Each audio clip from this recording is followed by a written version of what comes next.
Are you curious about the chakras? I've been working with them intimately since about 2011.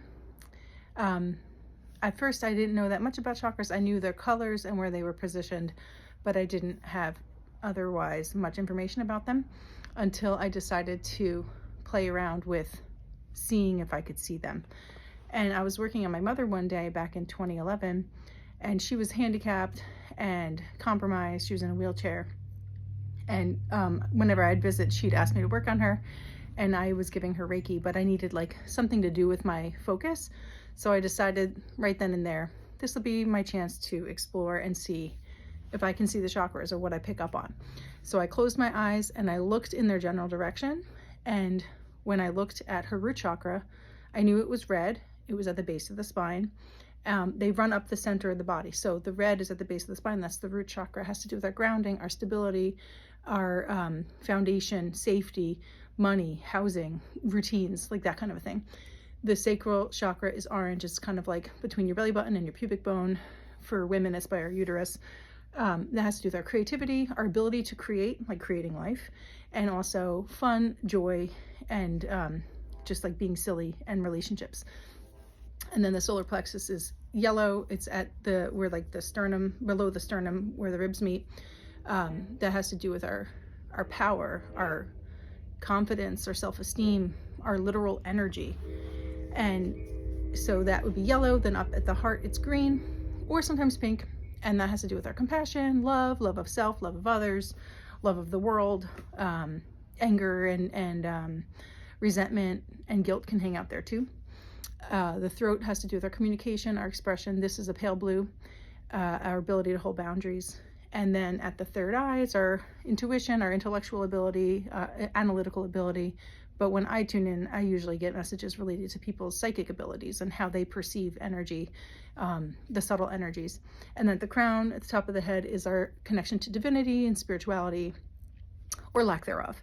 So, but I didn't even know that then. I only knew the colors and the positions. So here I am with my mom, with my hands on her shoulders, behind her, tuning into her root chakra at the base of the spine, which all I know is red, and it's at the base. And I saw it bouncing around like a red bouncy ball, like in triangular formation. And I was like, that doesn't look right or healthy or balanced.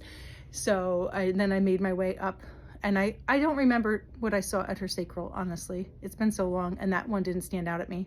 It probably was pretty healthy because she had a lot of loving relationships and she was creative and had some creative expression. And then when I got to her solar plexus though, that really stood out. And it was like this big. It was like as big as a hula hoop, wrapping around her in a very pale, like see-through color of yellow, which didn't look healthy to me either.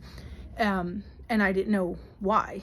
So after, and I don't remember if I even continued up. I think I got like stunned by what I was seeing and maybe I was done. I don't remember. It's a long time ago.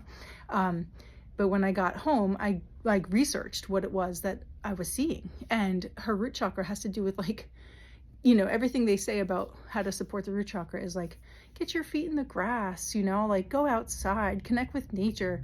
And my mom was in Velcro sneakers since 2003. She was not getting outside and putting her feet in the grass for over a decade at that point, or nearly a decade at that point. And then when I looked up the solar plexus, it had to do with your power. And my mother was powerless. She was relying on my dad for her care, for her mobility. And another thing about the chakras is that they line up with the adrenals. So she has diabetes, which that's the adrenal. Oh, I always forget the name of the gland for, it's the adrenals. But that's responsible for diabetes. So it was just like kind of wild that she also had diabetes and she had no control. You know, she had to get pushed around by my father or wheel herself around, but she relied on him for everything. So it was kind of eye-opening to learn about the chakras in real time like that. And then from there, I went and continued to research and study. And I had massage clients and Reiki clients at that point that I was, you know, in relationship with, and would be like, hey, can I do this with you? And can you tell me what you notice? And I'll tell you what I get. And there was one girl who had like a recent breakup and heartbreak, and whatever it was, I think that she was like shutting off her heart in a way. So I saw her heart as like a diary, and then the diary with the like a heart-shaped lock, and then the locket like opened, and the journal like opened up, and like, you know, like light and sparkles came out, like she was ready to release her held in stuff at her heart. And I've got 1,000 stories like this, and I love telling them. That's why I have a podcast called the Spiritual Seekers Podcast, if you're ever interested in hearing these things. And every now and then I'll share an episode where I give like a summary of like recent sessions that have really cool stories about what I've seen and noticed in my healing sessions. So, but yeah, I just love talking about the chakras, and I love sharing about it. So if this interests you, if you have any questions, like, feel free to ask me, because you won't be able to shut me up, because I have so much to say. So thanks. I'll see you next time.